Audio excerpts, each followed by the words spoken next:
Assalamualaikum warahmatullahi wabarakatuh. Halo guys, salam sejahtera bagi kita semua. Dan semoga kalian dalam keadaan sehat selalu. Ya, kali ini saya akan membahas tentang flowchart.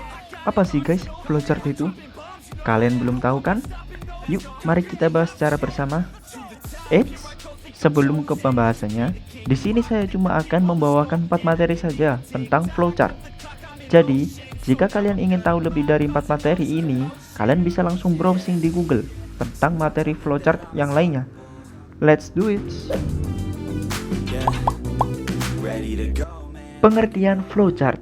Flowchart atau sering disebut dengan diagram alir merupakan suatu jenis diagram yang mempresentasikan algoritma atau langkah-langkah instruksi yang berurutan dalam sistem.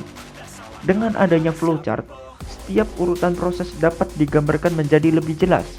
Selain itu, ketika ada penambahan proses baru, dapat dilakukan dengan mudah menggunakan flowchart ini. Setelah proses membuat flowchart selesai, maka giliran programmer yang akan menerjemahkan desain logis tersebut ke dalam bentuk program dengan berbagai bahasa pemrograman yang telah disepakati. Tujuan flowchart. Tujuan dari flowchart ialah untuk menggambarkan suatu tahapan penyelesaian terhadap suatu masalah secara sederhana, terurai, rapi, dan jelas. Dapat menggunakan simbol-simbol yang standar.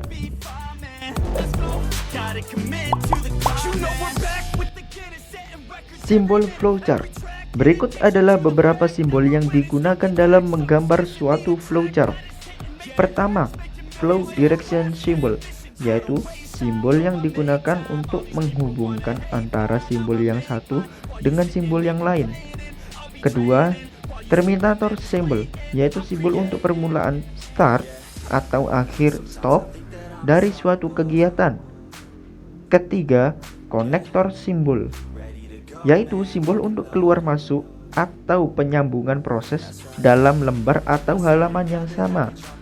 Keempat, konektor simbol, yaitu simbol untuk keluar masuk atau penyambungan proses pada lembar atau halaman yang berbeda.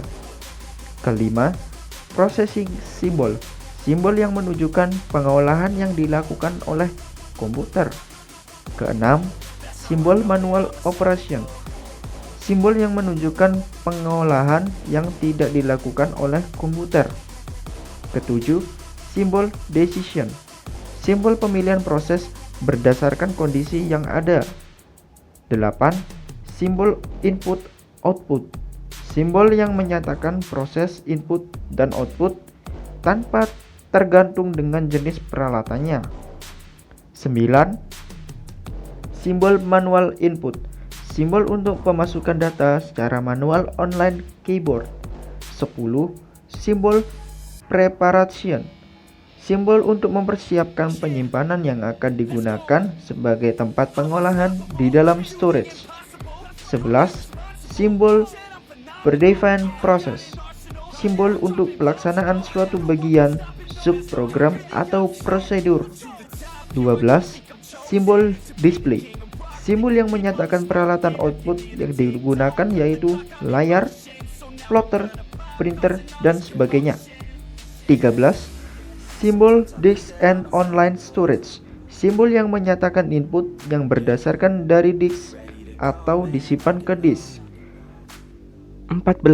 Simbol magnetic tape unit, simbol yang menyatakan input berdasarkan dari pita magnetik atau output disimpan ke pita magnetik. 15.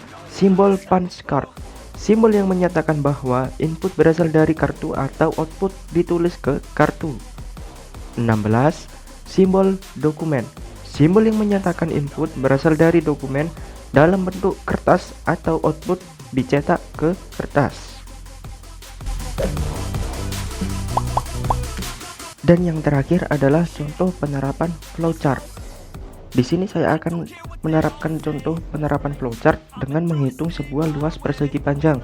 Analisis yang pertama, input P panjang dan L lebar.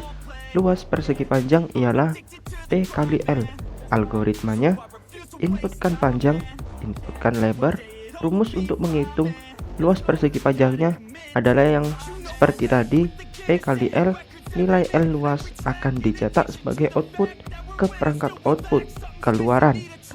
Dan saya akan menyertakan contoh flowchartnya luas persegi panjang. Itu lambat materi yang bisa saya sampaikan tentang flowchart. Dan terima kasih buat kalian yang sudah menonton. Akhir kata dan pamit undur diri. Wassalamualaikum warahmatullahi wabarakatuh.